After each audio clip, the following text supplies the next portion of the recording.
शेख रशीद साहब हमारे साथ मौजूद हैं। शेख साहब, हुकूमत किसी सूरत सुप्रीम कोर्ट का फैसला मानने को तैयार नहीं है और अब 3 रुकनी बेंच के खिलाफ कौमी असेंबली में करारदाद मंजूर कर ली गई है। कैसे देख रहे हैं इस इकदाम को आप? क्या करारदाद की हैसियत है? मैं 60 साल से इस असेंबली का हिस्सा हूं। दिन में 3-3 करारदादें पास की हैं। ये कागज का टुकड़ा है, इसकी कोई सियासी कोई इसका दबाव नहीं है। सुप्रीम कोर्ट के चरणों में जाके ये गिरेगा ये कागज, और सुप्रीम कोर्ट के अंडर पार्लियामेंट जिस तरह आइन के तहत अदलिया आइन के मतहत है और अदलिया के मतहत सारा पाकिस्तान है, इस तरह असेंबली भी अदलिया के मतहत है। और ये देखें, रात इन्होंने मीटिंग की है, रात ये भागने का कोई तरीका निकाल रहे हैं। इनको कैंडिडेट नहीं मिल रहे, ये इलेक्शन से फरारी हैं, इनकी कोई पोजीशन नहीं। इन्होंने तो रेफरेंस भेजना था हुजूर। ये जुमे वाले दिन इन्होंने फैसला किया कि हम रेफरेंस भेजेंगे, लेकिन क्या पिद्दी का शोरबा इनमें दमखमी नहीं है। इनमें दमखमी नहीं है कि ये कोई कदम उठा सकें और ये करारदादों की जमहूरियत। मैं कहता हूं जनाब अली, बेकारियों की करारदाद आ सकती है, भंगियों की आ सकती है, मंशियात फरोशों की करारदाद असेंबली में आ सकती है, अफजान सेहत की आ सकती है, मौसम की आ सकती है। लेकिन इस करारदाद से क्या आप 3 रुकनी चीफ जस्टिस असेंबली के फैसले को रोकने जाने? शर्म करो, डूब मरो, बगावत को दावत मत दो। तुम्हारा कोई बड़ा भी इस करारदाद के नीचे पहिए भी लगाओ तो ये सुप्रीम कोर्ट में करारदाद दाखिल नहीं हो सकती। जिस मर्जी इसके नीचे तोप खाने के पहिए भी लगाओ, ये कौमी असेंबली में दाखिल नहीं हो सकती। ये बेवकूफ समझते हैं आप कौम को। करारदादें असेंबलियों में क्या होती हैं? ये कंपनी की मशहूरी है, हल्की फुल्की मीजी है कि कदी आवे साजना वे। ये महफिल मौसीकी का प्रोग्राम है, कोई हैसियत नहीं है इस करारदाद की। लेकिन शेख साहब, करारदाद में कहा गया है कि ये ऐवान वजीर आजम और काबीना को पाबंद करता है कि फैसले पर अमल ना करें।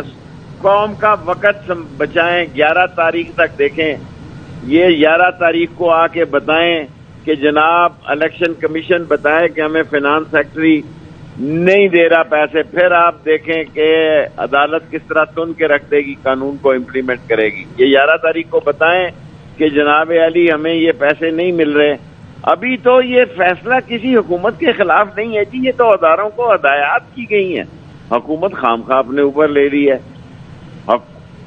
सुप्रीम कोर्ट ने ये तो नहीं कहा कि पीडीएम को वोट दो, ये तो नहीं कहा कि नून को वोट दो, इमरान को वोट दो, पीपल्स पार्टी को वोट दो। उन्होंने कहा इलेक्शन कराओ और पीपल्स पार्टी के 5 सरखेल किस्म के लीडर, लतीफ खोसा साहब, एतजाज अहसन साहब, कायरा साहब, चांडियो साहब, सब सरेआम टीवी पे कह रहे हैं कि बिल्कुल दुरुस्त फैसला है और यही फैसला है और इसके साथ खड़े हैं।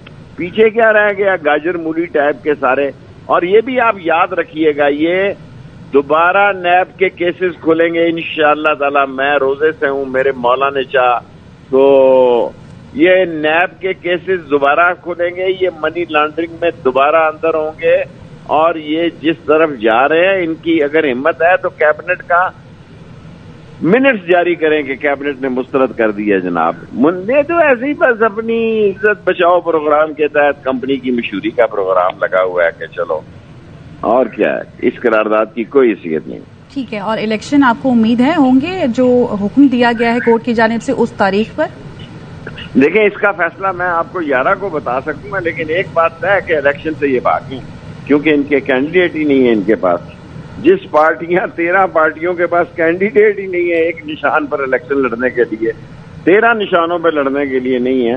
सो उन्होंने भागने का कोई ना कोई तरीका तो निकालना, लेकिन इनको भागने नहीं देना, इनको भागने नहीं देना, इनको इलेक्शन में लाना है इंशाअल्लाह। लेकिन वोटों से मारना है। में आपको लग रहा है कि ये इदारों को आमने सामने खड़ा करने की कोशिश कर रहे हैं, टकराव करने की कोशिश कर रहे हैं? आमने सामने नहीं खड़ा होता। अदारे भी बड़े समझदार हैं। अदारे क्या आमने सामने खड़े होंगे? सारे लोग समझते हैं कि बात दूर निकल गई है। अब पाकिस्तान के अवाम वो नहीं रहे जो कि गाजर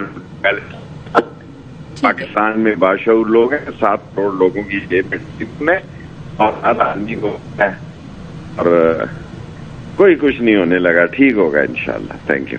ठीक है, बहुत शुक्रिया आपका शेख रशीद साहब AR1 न्यूज से गुफ्तगू करने के लिए। तो सुप्रीम कोर्ट के फैसले के खिलाफ कौमी असेंबली में करारदाद मंजूर कर ली गई है।